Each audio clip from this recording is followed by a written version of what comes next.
speech and praise ye perform wando pasvakatangira baba. Ndo vanhu pakatanga kuzviona kuti ndakakunyungudza chiuno zvekuti mudhara akandinyarira. Sachiimagina manje kuti mudhara haana kumbobvira akazviona zvekuti ndinotambisa chiuno otanga kuzvionera pavanhu. Idamage baba. Saka ipapo ndo pandakashanda nemaartist akati one day including Minister Michael Maendere. Alright. Saka munopisa mudhara. Zvimwe side renyu ranga tisingaziva munopisa. Ndakubvuma ini. Musandibvirise baba. Munopisa. Ndichidzidzira baba. Because makambozvona ndonzi kubvuta. Alright. Kubvuta it's not Shona. It was supposed to be kuvuta. It's a Chewa surname. But kana yakushona zvinshirira kuti kunetsa kana kuti kushupa. Zvikanzi muntu uyu amavuta zvinova kuti munhu uyu anonetsa. Saka ndo yanga iri surname yedu. It was supposed to be Enoch Richard kuvuta. But kumakombe vanoita zvavanoda.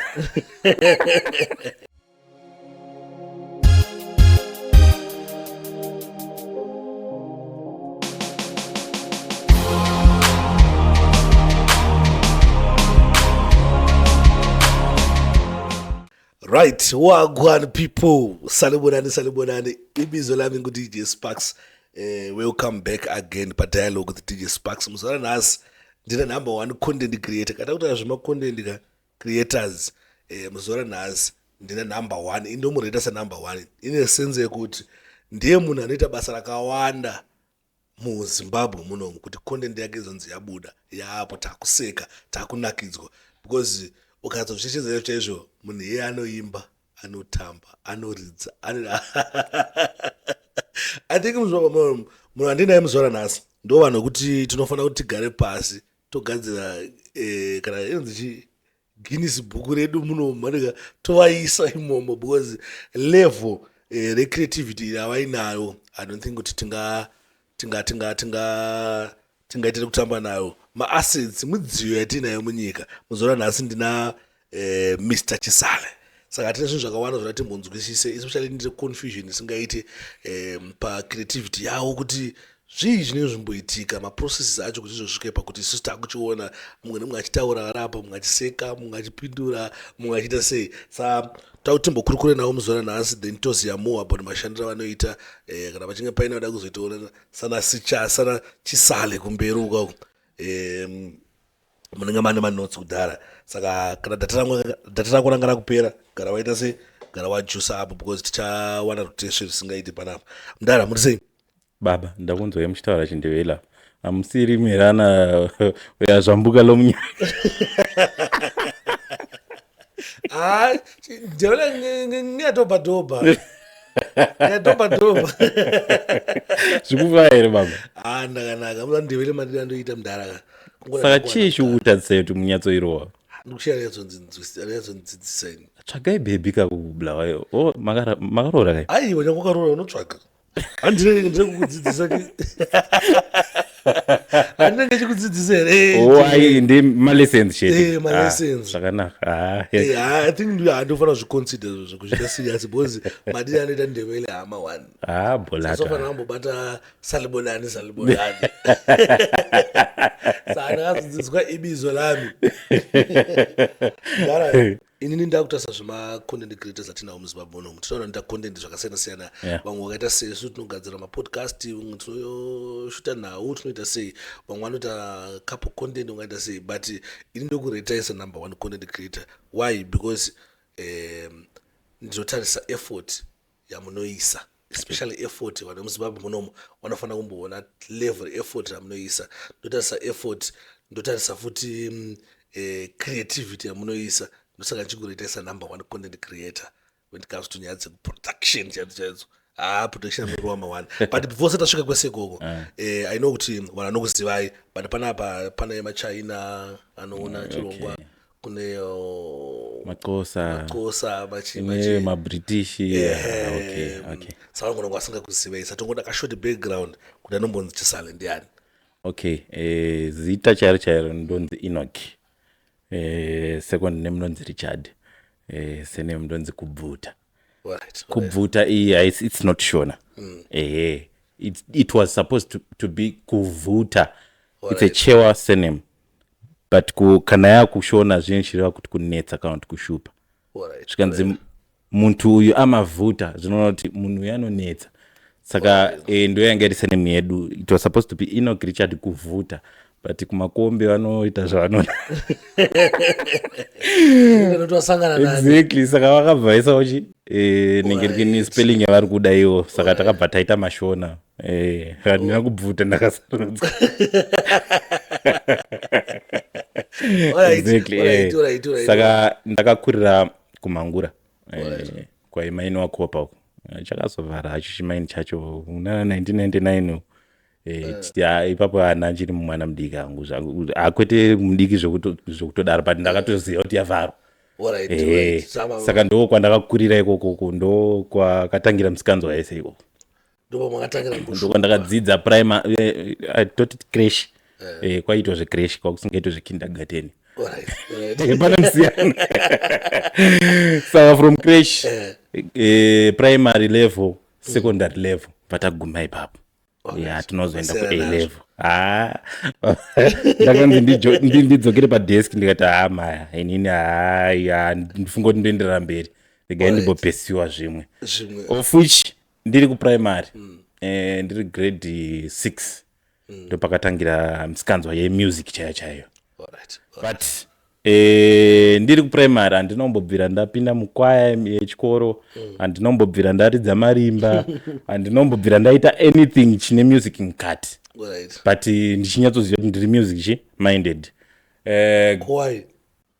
zvine zvichienderana nekuti ari kuita izvozvo nditicha upi ari kuita izvozvo kana asina kungokufarira hapana pauchaenda uchinoti ini ndinoita zvemusic ndoda kutojoinawo unongosiyawo zvakadaro but ndiri grade 6 ndakagadzira zvemadrums zvangu so zvemagaba zvezvi ndo pandakatanga kuridza madrum chinhu chandakatanga kuita kuridza madrums ndisati ndaita zvimwe zvese izvi keyboard yanga iriko kumba yechechi yaichengetwa kudeni kwedu kuchechi ndaibaba ndaitoenda kuchechi saka zvakaitika ndezvekuti keyboard yanga isingabvumidzi kungobatwa pane munhu anga aitonzi chi ndiye anofanira kuridza keyboard of which ini ndandisiri munhu iye anga ari mukoma wangu saka kana wapiwa directive yekuti ndiofanira kuridza hapana paungachadzidzisa munin'ina kana ndodzidzisa mumwe munhu ungoita chi zvawakaudzwa saka ndairidza madrums keyboard ndaizoita yekuba vanhu vasipo pamba ndotanga kuita sei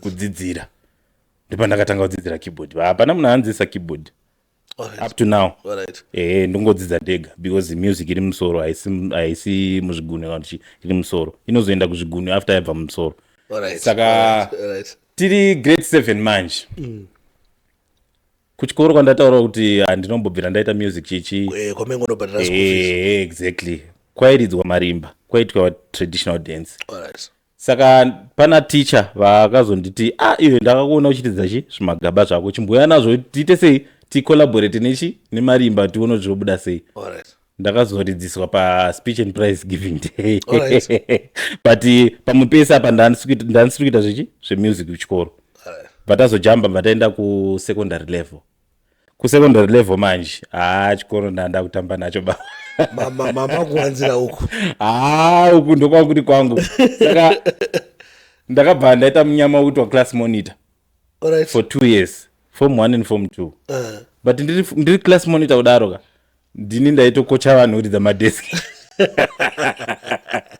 vanenge vakuisa vachiti anopa kumusikanzwa ingaperi otozvoti musikanzwa yacho kutoti vaiziva ndi musikanzwa ndanditori decent munhu but zvaitikana zvandibata zvemusic baba gore iroro paspeech and prize giving day ndakafoma kaband kainzi 1A musica kanga neboys chete nemadrums but atopinda munhengerekeni tikakwana pavanhu vari kuita entertainment and ndisu takanyanyoita kuti speech and prize iite se inakidzi but mundaraunga anaofara kuenda anga asingatarisiri kuti ndinoita pull up like anti apa munoziva kuti chisale ndewechiuno antamisa chiuno paspeech and prize yepaform 1 ndo pazvakatangira baba ndo vanhu pakatanga kuzviona kuti ndakakunyungudza chiuno zvekuti mudhara akandinyarira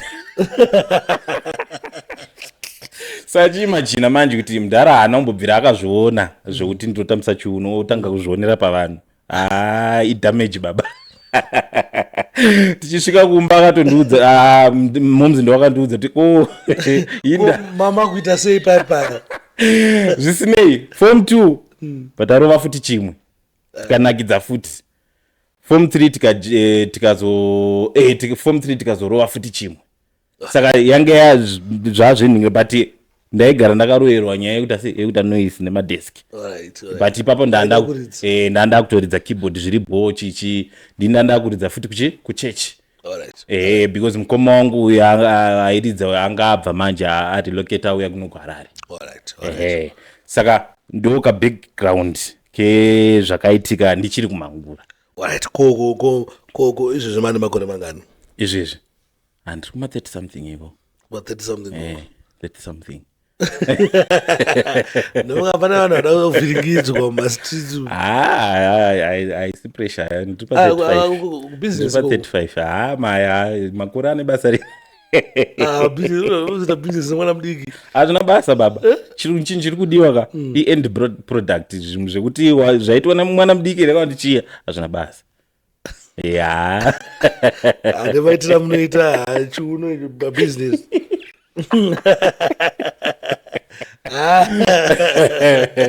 Right. Sa ndo matangira makaita music. Exactly. Saka hapana kuabva inspiration kuti maybe muneona makaona makati hano zvikuitwa nauyu tozvidawe. Kumangura uku kwaiuya mabhendi akati wandei achiuya achiridza. I still remember hangu ndaisnika out Manheru ndobva ndaenda kubhendi. Right. Imagine pane pakambouya police band. Right. Ndangoendawo nchiti ndoda kunoonawo setup yavo chichi bandaenda kuye ndasipakwa nesetup handichada kudzokera kumba infact.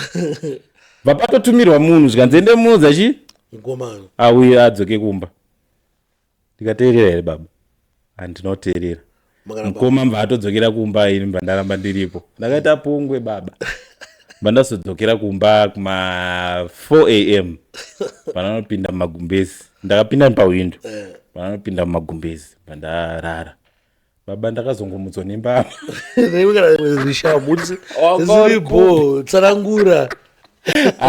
Ndakachidimba gore rero but still ndiri munhu aida music zvokutodaro saka handinozomiswa nembama hangu ndakango. But pamusic apa obviously star kuti azokuziva henyu mako especially nini azokuziva makurova zvamukuita izvizvi makambotry kutomboimba kana kuproducer kana kuita sei? In fact ndinotoproducer nditori producer wemusic. Ndakatanga kudzidzira music production 2008 enda ndakudzidza kwetime yakareba munhu akatondidzidzisa aitondidzidzisa kumbare anonzi Oscar Chamba. Saka akandidzidzisa in such a way yekuti akabva akasira kundirumura mbva ndatotanga kunoshandira kune imwe studio yainzi Sep Records so yanga iri ku Heathcliff. Exactly. Kuizira saka ndakatomboshanda ikoko kwe 2 years kwaMaifoya. Exactly. kwaMaifoya kwana Shepherd ikoko saka ndakambopusha ndiri koko ndakatogena kaexperience kakati pandazongobva ikoko pandakatanga kunyatsoita music chaiyo ndirecorda its 2014 ndo pandakazonyatsoti ndasimba mumusic pandakatanga kushandawo nana mufundisi Charles Charamba nana minister Michael Maendere ana Kuda Mutsvene ana vakawanda nemaupcoming mamo ndo pandakaziva kuti nditori music producer chaiyo zvekutodaro. Chipa Sep ipapo iyo Sep Records yakazovharayo but yakamborera vanhu. Ndambonzwa kuti ndokukabva futi anzani mvesuyo ukuimba wiu anzani ndiye akambosvika futi nekokandine ndiye akatoita ndibve pabasa. Hazvizivi hake but ndiye akatoita ndibve pabasa iye. Alright. Chizwe manje after yeye manje kwakazoya Levels akashanda kuSep Records. Levels ka mda Levels akashanda kuSep Records. ingakanyika kadiki kadiki saka kusema records kwaigadzirwa mastars exactly zvichitoita zve3 mastars akambopfuura neiko bo tina tisale tine mbeso akachitaura yandika tina levels akambopfuura nekusep records alright saka pamakashandana nacharamba mutone mawexa makatomba producera antiwaziva group rinonzi CCAP Voice of Mbare rairova ningirikeni yanga iri male group yairova soprano auto tenor nebass zvese saka ndakaita music director wavo kwemakore akati I'm sure from 2012 until 2017 ndiri music director wavo saka ndakabva ndaita futi producer wamamatracks avo saka pavakaita pane live DVD chavakaita, so kana uchiziva kamwe kasong kavo kavakaita na Baba Charamba keuti tudiki so ndini ndakaita production iyo yese. Saka ipapo ndo pandakashanda nema artist akati wande including Minister Michael Maendere. Alright. Saka munopisa mndara. Zimwe side ndina ngati singaziya munopisa. Ndakubvuma ine. Musandibhirise baba. Munopisa. Because makambozvona kuti zvoni vanhu vanenge vagadzira music yana Charamba, ana Charles Charamba, ana Mtsvene, ana Maendere. Music maproducer aisa bigo, asiyane kudhanzo, tanga kuti big up levels, big up True Sport. Unoziva pazvinosiyanira zvinhu izvozvo. Vanhu havakwanisi havo kudifferentiate. Pane music iri digital, pane music iri live. Music producers ning live music hawanzozivikanwa stereki because havawanzobigwa, and then ve digital music ndovanda sei because vanoisa matags pamusic dzavo.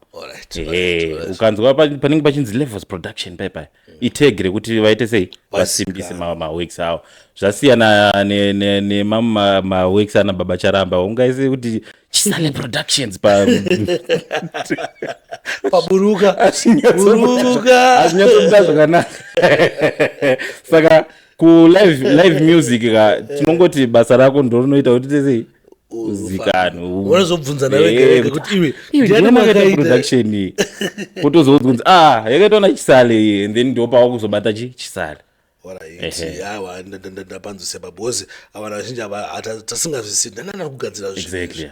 Alright. Sa mangoro produce kungumboimbawa mana chaba munyamakambobudisa vakoneka paina bambo riripo tofa bododzwa zvinonetsera maproducer manje tinoimba but kuti ubhese nemusic kazhinji kacho music yako yauri kugadzira haiperi.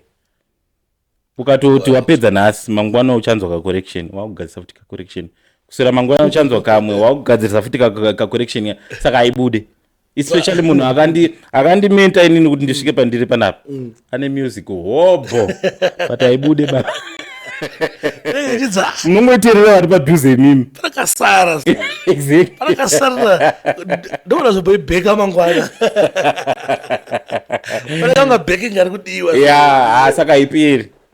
Indotoda kuimba but ndipedze music maybe kana ndatoproducewa na someone asi toripe nemusic makatomborova yekuti zvizvi kana paYouTube totanga totamba iripo yakawanda music yese yamunoona pamaskits ndoimba ndega.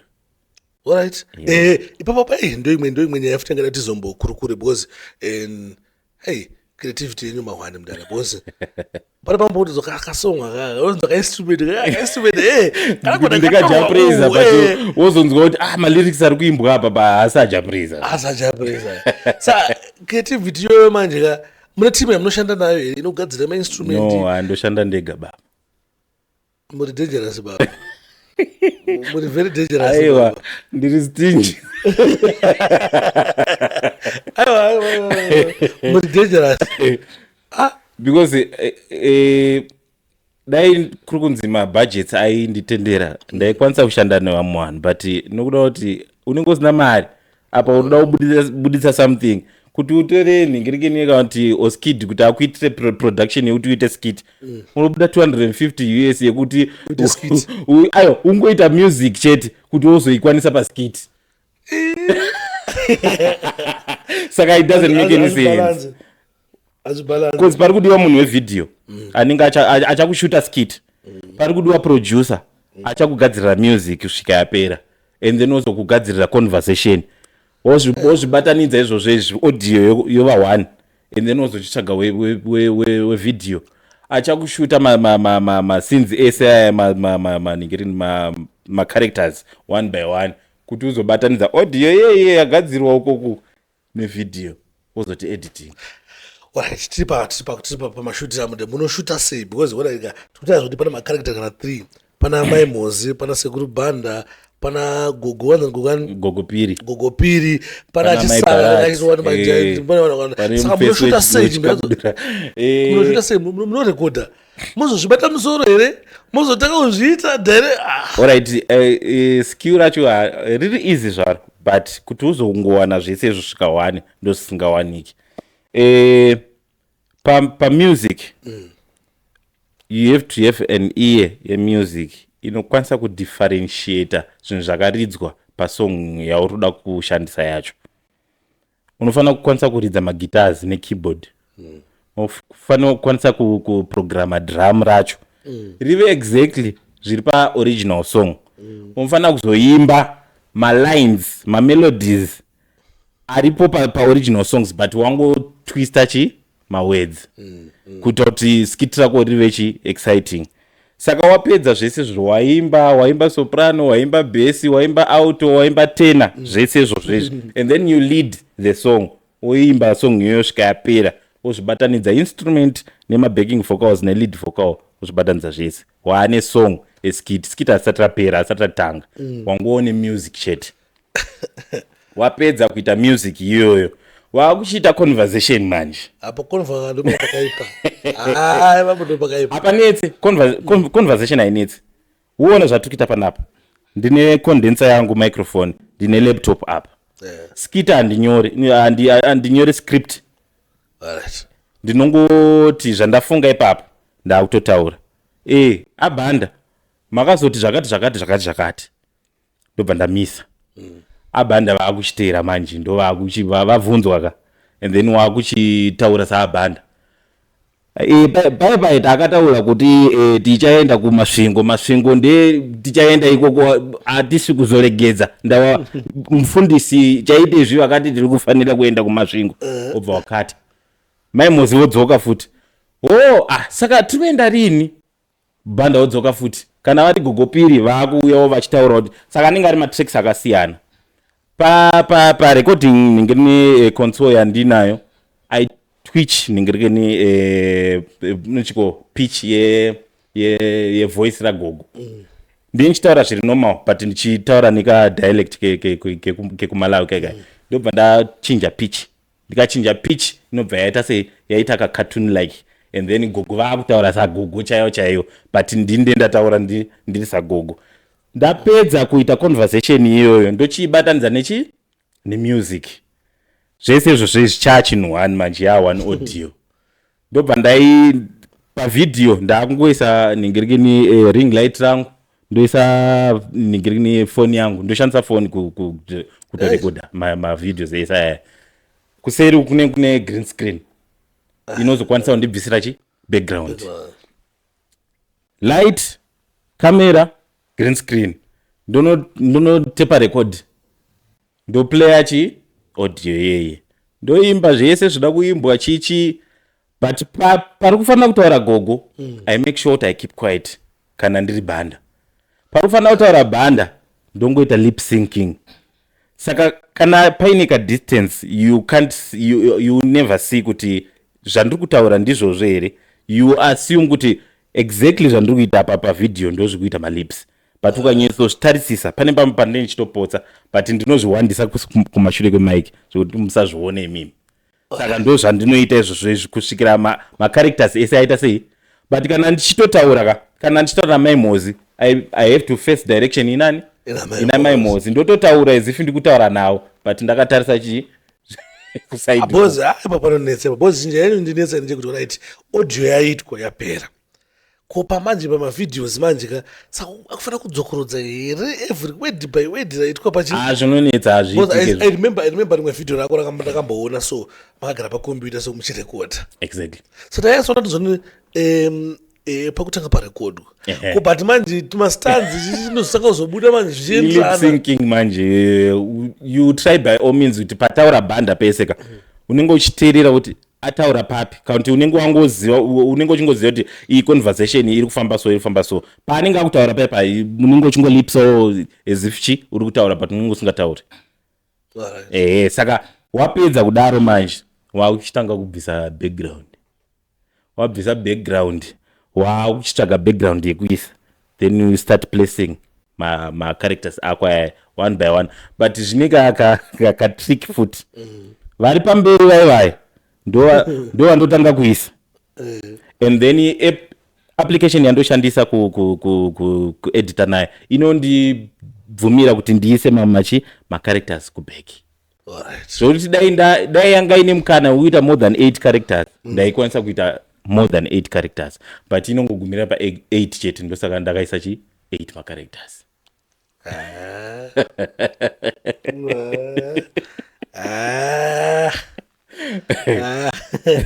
And it's a phone application. I see pa computer. Ndinotoedita ndiri pa phone.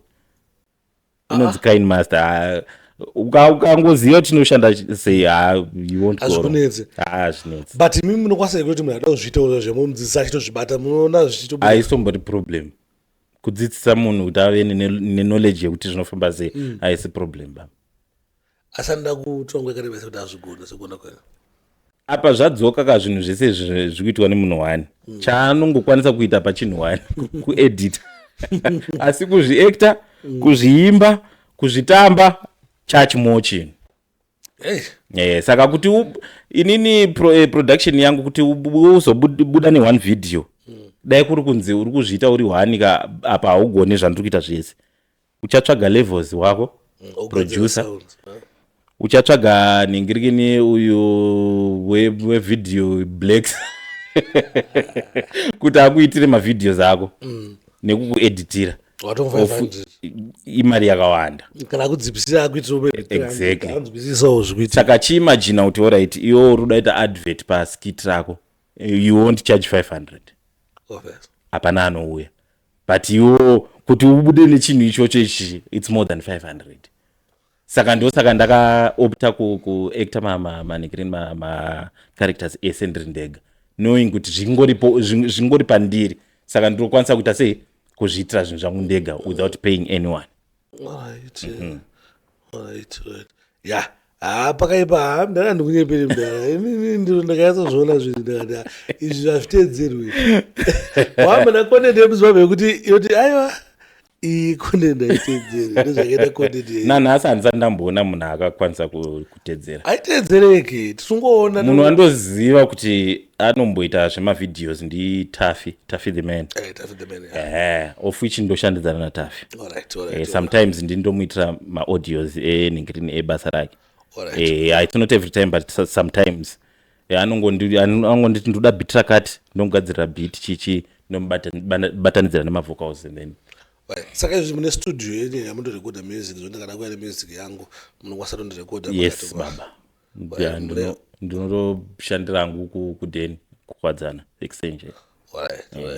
Ndokwandorovera but I'm mobile zvokutoti dai mamuchida kutorekodha muno mundotokurekodhai song yotopera baba. So now ndakuona kuti makuperforma malive, so how do you balance majokes anofanira kuchiita pastage nemajokes anofanira kuchiita pa live? Vanhu vandodawo bhiga ka ndinijo naKandoro. Baba stand up comedians aisi easy baba, mafani kuti vanhu vaseke. Baba kuva MC ka unogona kuita MC asina comedy mukati but kuva stand up comedian ka you have to make sure kuti vanhu vako vari kufara vari kuseka. Saka vakasaseka haustombori stand up comedian. Zvangofanana neni ina I can't say kuti ndiri stand up comedian but I can be an MC ndichikandawo kuti majokes apo nepapo vanhu chavanenge vachifarira icharacter yabhanda. Saka ndo kazhinji kacho ndo yandinokwanisa kuisa pastage Alright. Kuitira kuti vakanzwa ka accent kaikai kumalawi kaikai vanorelata vai Faster. vanobva vanyatsoona mudhara wavo vachitaura sekuru wavo vachitaura chichi and then it becomes funny. Saka but inini kuti nditi ndiri stand up comedian ndinganyepa masports anetsa kupedza but koma characters makamatsvaga sei because macharacter asi mafanizi pama character pano tazosvika edu pa performance amakaita ku-UK ndakaona kuti ku-UK mana macharacters akasiyana akauya but atimbotanga tichiri kustudio kwacho macharacters inspiration yemacharacters yabva ini ndiri munhu akatenderera machechi akati nyaya yekuridza keyboard because ndichipinda muHarare basa ranga riripo rekutanga ranga riri kuridza makeyboards saka takatenderera kunana AFM machechi akati ndichiridza keyboard saka kuchechi kwedu isusu mwana ndagara nchienda kwatogara kune macharacters akanga aripo nechekare kozoti waenda kuAFM uona macharacters futi anenge ariko saka unenge uchibatanidza wega kuti iyi character iyi munhu atori right iri zvaari kuita izvi zvaangofanana necharacter yamadha vaya vanenge vakachila vaya vakapfeka maglazi havatambe zvinoenda kure havaite sei atoripo hobho macharacters akadaro but haadi kubuda mupresentation anenge achitotoramba arimo hamumubvise hamuite sei anoramba arimo but achitongokubhohai zvakadaro and then character yabhanda kana uchida kuona character yabhanda uya kuchechi inonzi CCAP vakati wande ndo vakawanda ivavo and ukavanzwa vachitaura baba unoumburuka pasi nekuseka because of kashona accent kavo kavanotaura kaikai and then gogo same applies tozedu kuti hakuna chechi isina varoi but mamachechi ndingainza taure zita but mamachechi baba kuna havakatakura saka ndo pandakatora macharacters mamwe maimozi it's a character isingashayikwe kumachechi vanhu vanoda kungozvibhosta vachizviti vane mari chichi vachida kungotonga vamwe vai saka character yamaimozi necharacter yabhanda hazvionani zvinhu izvozvo because uyo ari kuti ndine bhegi uyo ari kuti ndine mushonga saka kuzvibhalansisa zvinhu izvozvo tu hazvinyatsobhalansa zvakanaka and then kune character inenge yachisale yekuti chero pachiimbwawo chip song unoona achitambisa chiuno usha kuti kona imi haukwanisa kumbodzika chimbokula down kana zvazverumba wochi but anenge achingoita sei achingoita yes and then kozotera mufesi anenge ari pakona pamberi anenge apfeka shoti ndo zvafana zvedu izvi zvinenge chingoita yes zvemutoriro izvi kuchecha washaya vanhu vafana vakadaro and vanenge vane mukonyo saka ndakangobatanidza andakakwanisa kuita sei but akawandisa macharacters since kuti you have done A2 exactly mabanza kuti zviite zvibalance aiwa haipo ndapabata ko ndakaona mamuri ku-UK recently chichinenge chamboitika zvo zvachitika mana makaenda unorowa oziya mulife medu tine tichirwisana nezvakawanda ndakaita I think four times ndichitry kuenda ku-UK zvichiramba saka pandakazokwanisawo kuenda ku-UK pamwe apa ndaifanira kunge ndichienda neband uri under someone let's say kuti uda kuenda nafungisa ichichi but zvobva zvabhambira iwowo chete vamwe voenda saka apa pandakazoitawo mukana wekuti chechi yangu manje ndo yakaita sei kuti ndikwane palist as an MC saka ndakaenda ndakazvimirira as MC not under someone saka kuti ndizokwanisa kuchienda uku manje it's because vanga vafarira macharacters angu emuchechi ofuichi pana bhanda pana gogopiri nethe man himself Chisale ndo main characters anokwanisa kutaura pavanhu ofuichi kazhinji kacho Chisale haatauri chake kutamba chete saka vanhu 2 vasara ndigogo nani nabhanda saka bhanda basa rake ndere kutaura ukazvitarisisa kuti pamaskits pese bhanda haashota kutaura atadzi because aiwa kutanga iyo exactly basi ndochibichi kutoimba chiko nyamukuimba saka zvakazoitika ndiri uku manje uko ndiri munhu asingafarire kupfeka dress pavanhu because I don't feel comfortable hazvistori comfortable hazviite kuti munhu apfeke dress baba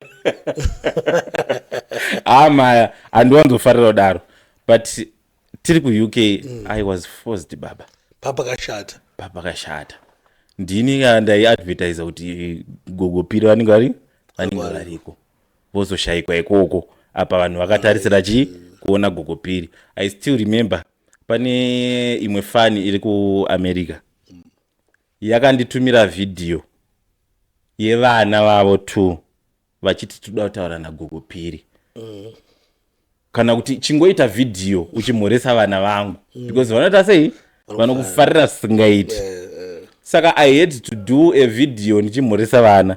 Imagine apa mai vacho vari kuuk mai vacho mbavati please musakanganwe dhirezi ragogopiri kana kuri kunzi ndiri kubhadhara ndokubhadhara hai ndinongotorwa chete foto chete zvazvisingaiti kuti tisare vandaritakura mbva ndaenda naro.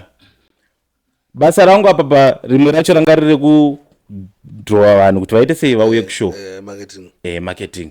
Saka ndiri kuhotel room vandaita rimwe vhidhiyo ndichiti gogopiri vachitaura kuti ndapinda muuk mangwana ndopatiri kushow kuICC saka uyai gogoanza abhanda vanga vandirambidza kuti ndisaite sei ndisauye but ndauya ndasvika.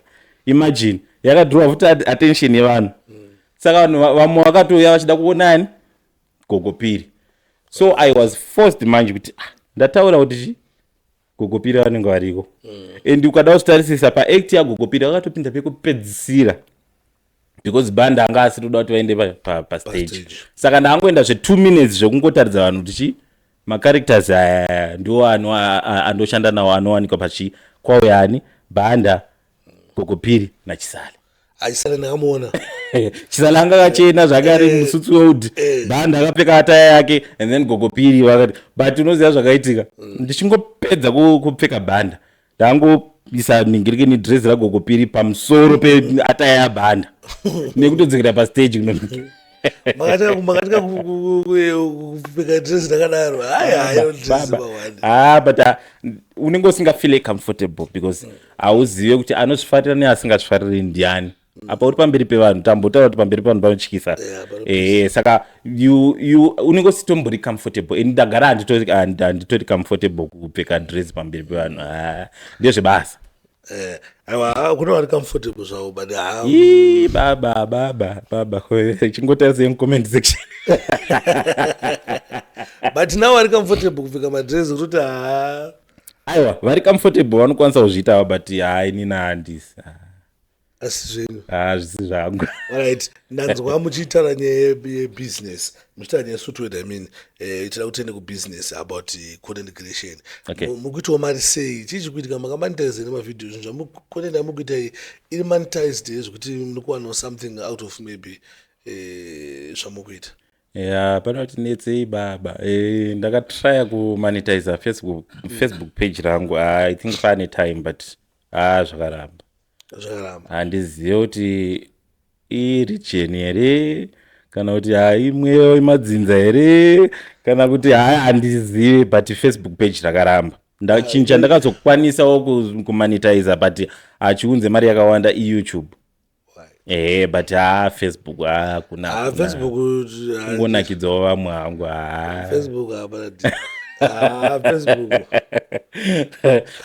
but semunhu akatanga chinhu aine passion yekungoda kufadza vanhu hazvinyanyi kundirwadza hazvo kuti Facebook haisi kubhadhara but ukada kutarisa mavhidhios angu akawanda acho ndinowanzoisa advert ndere kungomotivatewo kuti tirambe tichipusha because it's not easy kuti ndizobuda ne1 video kazhinji kacho zvinotonetesa baba kuchinja wardrobe chete kunotonetesa zvokutodaro but for the sake of vanhu vanofarira content yangu ndongoramba ndichingoita sei ndichingopusha mchikanda Alright. Ko ma-adverts wo ndikuona muri ambassador we the Sotho Sotho mukunakirwa.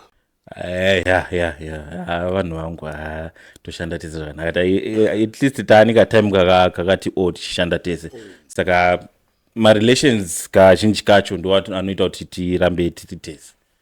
Alright. I think makambani ari kuonawo zvinhu zvika handifana kubva tangowana Sotod chete Sotod iri kuita zvakanaka iri kusimudzira Exactly, tovatenda but straight. vanofanira kuti wawande so that Exactly. takabatanidze kuSotod kuti tobatanidza You see now zvinoita kuti isusu vacho macontent creator tirambe tichipusha content yakati and iwo vachipushikawo futi. tichiita mari. Exactly. Ko makolabho zvakamira sei? Pane nemakolabho amuna kumboitawo nevangu ngati makangogara mangozvisa penyu mega makati inini sindi ndichita zvangu zvakaoma izvi. Tinokwanisa kuita makolab munhu wandosimboita makolab naye ndiFrets. I'm open to everyone but zvinenge zviningirina kuti tinolinka here content yedu tinovhaiba here pane pamwe pekuti tinogona kuita yedu skit but ichizonakidza vanhu because chakakosha nchekuti vanhu vaite sei vaone chinovavaraidza zvikatadza kuvaraidza manje then tina zvatetichiita hapana zvatetichiita. Right.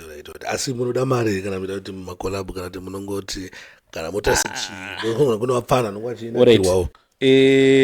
Pane munhu waunoona kuti uyu ane talent yekuti ndikaita kolabho naye ndinokwanisa kuita kumusimudzira kwozoita vamwe vasina ningirini vasina calling yekuactor but arida kungokushandisa kuti aite sei akwire mudenga.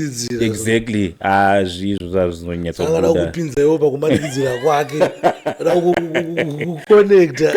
Kana une talent haisi problem tinokwanisa kubatsirana ina handiwanzofarira kubhadharisa vanhu kusimudzana aiwa ndezvemahara kana asimukawo iye kana azoona kuti chisala akandisimudza I need to appreciate him haisi problem but kana kuri zviri zvekusimudzana no tinongoitawo zvatagara tichingoita.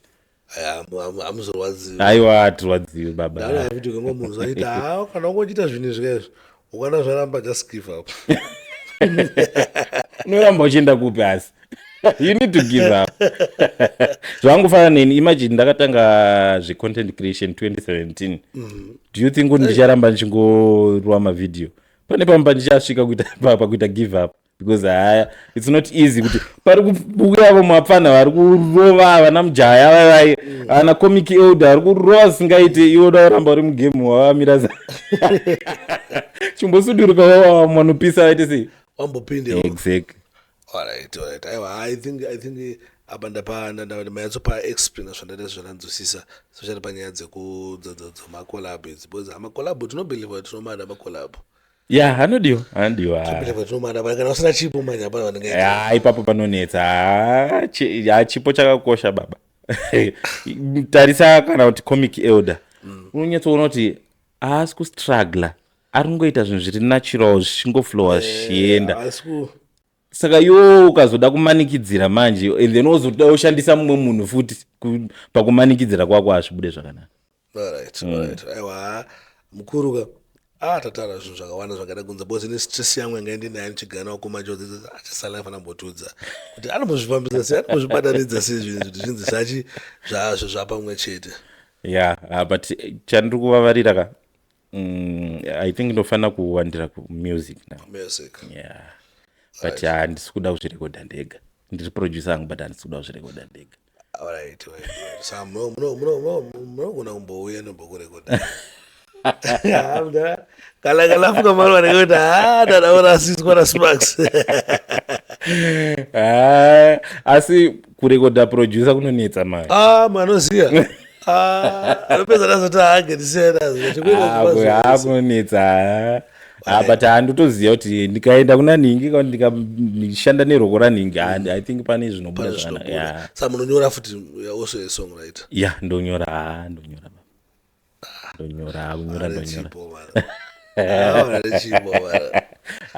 izvi vanoda kubata nokubata sei vanoda kumboitawo nemi maybe vada kuya kustudio vada kuti vamboita kolabho nemi. Alright. Handiwanzofarira kupa vanhu nhamba because vamwe vanozomisusa havo but kana uchida kundibata enda pafacebook page rangu enda kuinbox unoisa message yako just like zvakaita taomba agona basa ini namba ndandinadzo but ndaida kuti at least takubata paplatform yekuti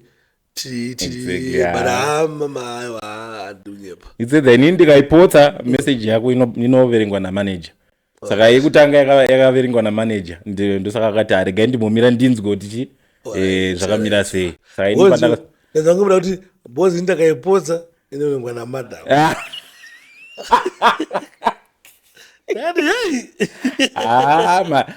madamu ava avatambira havo papeji pangu asi munhu anosapota wiki yangu singaite zvekutodaro zvezvi zvokuti pane pamwe pandaka because macomment section ka inotaura zvainoda pane pamwe pandakangodhiniwa ndikati ndofirei but idzo ndo dzakanditi wangu hatidyi izvozvo pfekai dhirezi romwedzi yenyu skitire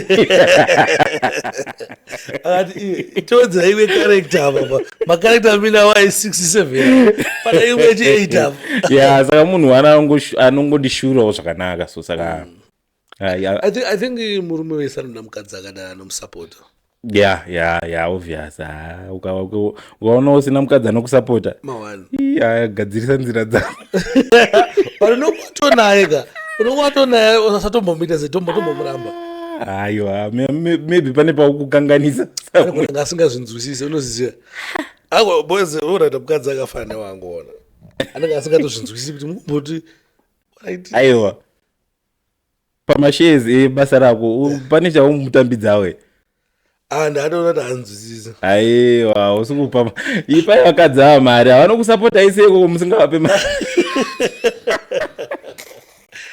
saka mukutamba seko nashadhaya kusuti yojiko iwe kuti wapeye mari iyanenge achiti anowana vakava shadhaya mamunzwisise shadhaya ndi-content creator baba zvaanotaura nezvaanoita zvinotopikisana baba shadhaya hana bhebhe do you think kuti hamutengere something angati munzwe information kubva aiwa ini handisi kutaura zvandoziva paari aiwa ndingovunzawo in general munoti shadhaya haatengerewo bhebhi rake magifts andi aufa mewo hakuna zvakadaro baba chakafugisa matenga munhu wese ane bhebhi its obvious unombospoilawo bhebhi rako unabudira mari exactly samageto usikaone bhebhi satozotaura mari shadhaya chaakanakira kana achida content yake anoziva pekutokonya chete anoziva kuti akatokonya pakati anomhanya exactly maakutoenda maakunomutuka chichi but ndo content yake anenge achizoti hano zvafamba vanemusiva munomo wakanakira kuti vanokufollow obva wakutuka kuchati vanamba vachita vachiuya chikutuka ndianamba achirira zvasiyana nesu kuti ukatituka taakutobva tatifotota but ini mndaraenda acomrade inini kana waita content creator chiregedza kutarisira kuti vanhu vachakuda vese pane pamwe pekuti unotuka ukazvirega but wakambozvionei ndisale kuti pavananotifolowa vanenge vachitisapota wachiona mavidheos edu aita sei munhu vanhu vakawanda vakasaka kufariri ndo vanhu vakatowanda vamwe unenge uinawo futi papeji pako unowandoposta kune imwe peji ka vamwe vanhu vakatotanga kutofara achita aiwa right anogona but iwewo uchizviposta wega baba ona nyuchi dzakati waziva zvinoita vanhu here especially vedu vemuzimbabwe anopinda mutm Pick n Pay oenda unoudza manager kuti manager bvisai geisha iyi handiifarire iyo handiifarire mushopu ibvisei ko kungotenga ndinozvikoya unoda iwewo wongobuda mushopu but anotoenda papeji pako kuzoti wangu siyane content yako hatiifarire kongosiyaneni chingoti unfollow lazi kuna vanhu manje vanofungwa kuti view yake hapana kunenge view inodhura unoyaza kuti view yemunhu uyoyo inodhura view uyu maviews avo akakosha but pane mumwe anozoona nge yake ka yake aiwa ndo zvavari we have to understand comment section ikangoita nikiti macomments anenge achingokubhiga chete inini ndaazomboona mumfesi ndazoti asi mfesi uyu kuti pa 100,000 views asi kuti ndiye aisa 50,000 ndakamtarisa ndamboda kumupindura kati apa unoona pamwe ndiye aisayo pamwe ndiye aisa 80,000 hauzozivi manje hauzivi because the way anozotaura nayo ka because choto kanje kudai unge mune muchitiziva tichiita maworks but tobva tazoitanga vanhu atinorerutswa plus vanhu vane stress kunze saka sometimes akaisa chituko chake ichocho ichi zvinobva zvamborelievawo kastress kaainako saka iwo ukazvitora serious manje kastress kabva kwaari kari kuuya inini ndaibofunga kuti maybe nditenga ndikurerutswa panozoona mapeji evavo no it's everywhere baba everywhere kungoti vamwe mapercentage avo akakurisa unenge uchingotukwa chete 80% uchingotukwa hai ipapo unogona kukolapsa haisi mazora handichakolapsa ane zvita macomrade unogona kuzvita comrade ka but pane pazvinozongobata so kuti pane imwe manje kona vanenge vandizapfuura manje pane imwe yaindishota manje ita vanhu manje yoneva ndayasoti no agenboise kulista ndandangoti munhu anongotaura izvozvo chete ndeva ndangomisa kulist ndakanyarara ndakatototedo inyaya handichagoni kuiadresa ndo zvazvine zviri unotoona kuti mana uyu ndikaramba chimutolareta kauya anogona kundivhiringa uyu anogona kutozokanganisa vamwe saka achega ndichimboeliminate uyu ndomisa kubill list ndakamisa kubill list ka ombogara rikokoko because pane mwe munhu kuti ndiyasoti onge handisi kuti ndiri perfect chisada mutanya dzemafans edu aya hakusi kuti tiri perfect ndinoona kuti kutadzira pamwe pacho pamwe statement pamwe maybe hamene zvandataurawo zvandakomenda panyaya iyoyo bofanira isu tichitana nyaya everyday ka maviews angu ini maona ndinichita inini ndona ndakatorasika zvoshu but mukomende munozonyanya comment section ndo zvayagara iri you can't expect kuti munhu wese achauya achiti DJ Sparks muri kumberi muri kuseri chiya aiwa kusiyana kwemaonero ikoko ndo kunoita kuti maworks aende kumberi. Imagine kuti pakampani pane vanhu vanongoziva chete mamanager chete azvibudi zvakanaka aiwa but mudhara maworks mukuru kana mai muchipusha hanya musamonete mudhara kuneta kunowanikwa tiri vanhu venyama pasasiye neta yenyu asi kuzosiya because creativity kona ini ndakakutarisa mudhara ndinoyatsona kuti but musabva tine capacity yekutoita zvimwe zvinhu chihombe maybe nyaya yemaresources hatisina hedu yakakwana but tinogona kutogadzira zvimwe zvinhu zvekuti ka tinoenda far. Zvangofanana kushanda kwandoita ikoko kuti ndiri kuita macharacters ese ndiri ndega. Mumwe munhu anogona kuuya uzokubvunza mucomment section kuti saka wakashaya here mukadzi anoningirina anoita mnengeri character yemukadzi but inini ndiri kuziva macharacters acho ndiri kugona kutaura secharacter yacho iyoyo. Alright, tomboti ndaisa character yauri kuda iwo, are you still going to follow me? Because watouya papeji uchiziva kuti chisale anoshanda ega waenda kwachisale saka iwo wayozona chisale saka iwo unoona kuti munhu upe asi chisale yokona pakadzi chisale aripo mapeji anototi pane character like tomboti Nijo anoshanda naPatricia Joy matogara muchiziva kuti vanoita sei vanoshanda vese. Saka pachisale makatouya muchiziva kuti kuna chisale and chisale anoita zvinhu zvisari ega.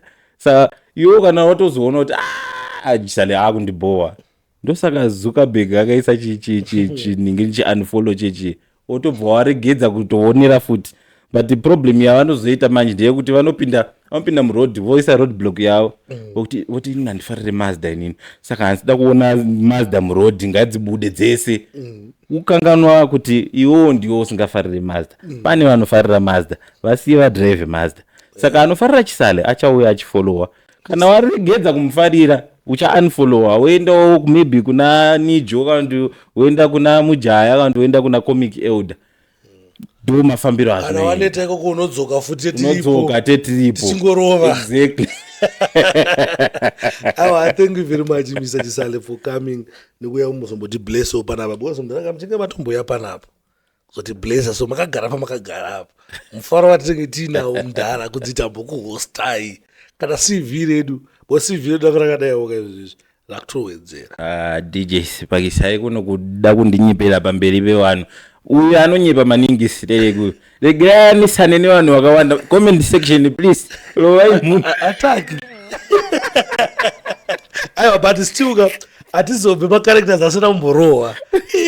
Tikato ndosiya basa. Ndosiya basa. Hatoda siya basa. But character iripo panapa ndichisale. But azofambe ega. Chisala akwasa kuenda nomwana tu ku UK. Aiwa banda ndiyabva utaura zviya. Banda ataura. Banda aripo. Asi gogopira mbofa makawana pana. Aiwa vanongosvika kungoti kwazisawo. Chinonetsera gogopiri manje. Gogopiri vanotopichwa ngirini pitch yavo vane magetsi. Saka ukasavaona vari mudress unogona kuvanzwa voice ravo. Saka apa voice ravo haripo, dress ravo haripo. And dress ravo harimbofa rawanika panapa. Maimuzi wese. Muto wabati. Maibarati wese. Because wese unokwanisa kuwa identify nokuda kweattire.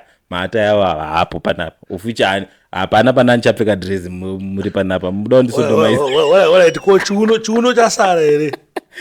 Chiuno chasara ere. Hapana kuitira hanzvadzi dzangu manje dzikuona. Sorry hanzvadzi, inini ndine mukadzi saka mukasachiona muchechi chiuno ichocho ichi hakuna kumwe muchachiona because chakapersonalizwa. Anyway hatinotenda nerutsigiro rwemafans. Kaya rwangu ini ndiri big fan renyu mnara. Totokutendai baba. Ndiri big fan renyu but haicho chibaba wese. Chitira mukombe sherifi ichikobuda akutorova. Ichi chibaba ichi. Ndosaka ndisina kudecline request yake yekuti ndiye aitogara itoti tikuiteni pane pambona chisale pacheya. Zvikuti kaiteni pana ichei kumbona chisale. Aiwa atotenda nekutoti ishedza kunenge podcast because pamwe pacho vamwe vanenge vatokanganwa kuti chisale ariko. Saka vakambotionerawo kupage kwenyu kunoku zvinobva zvaita kuti varevivike. At least vamwe havazive kuti sei ndaita izvozvo. Kana aziva maybe anokwanisa kudzokawo kuti aone asi kana asingaita zvi. Apa zvichotika kuti kunokuka zvakakosha zvinodiwa muindustries kubhuya kunyaya. Because kunoku hatisi kubasa. Kunoku kunyaya mune maya kunyaya. Aiwa ndindauya kunyaya imuri pabasa. Ndimuri pabasa. Indauya kunyaya. Kunyaya. Bozi kunyaya kwanakira kuti teta kuona yekusiri mucharacter. Exactly, makakura down. Exactly, and musati kate futi. Atikukate makakura down. Thank you very much. Totenda baba. Totenda. Asi kuchechi muchikuenda ndini. Ipapo manje. Yangu chechi ndoenda. Mafura chechi. Iyoyo kaipa. Iyoyo. Madambo sheriff ndamboenda kuchechi kwachisalenga ndokubuda chikuona kechi. Chinonetsa manje sezvo ndakuudza zvezve. Vanhu kana vaine zvavajaira kuti tajaira kuona 8 characters dzachisari. Vakangopinda imwe character isiri chisari ndakambozviedza. Nemuvengo wako. Ndakambozviedza naShugeta. Akatukwa mucomment section sikaite. Kocha matama ari kudei apa. Ukumboiteiko ipapo ukuti vhiringidzira cheche. Wait. Tazvito zvamatara abhanda. Ko uyu ari kuitei.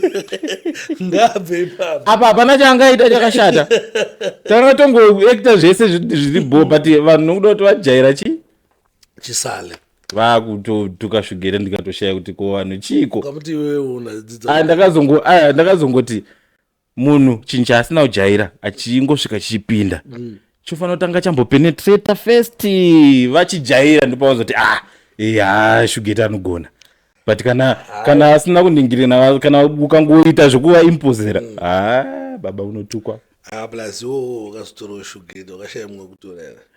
Shugeta mufesi wangu baba. Shugeta mfesi wangu baba. Dambudziko rakaitika nika harisi kuti isa dambudziko itoti Shugeta. Aiwa, Shugeta harisi dambudziko. Dambudziko riri pakati akangoerekana angoti pfori. Zvisina kutarisirwa nevanhu. Ndaambozviita izvozvo izvi pamacomic awards. Andaita ari ega necomic.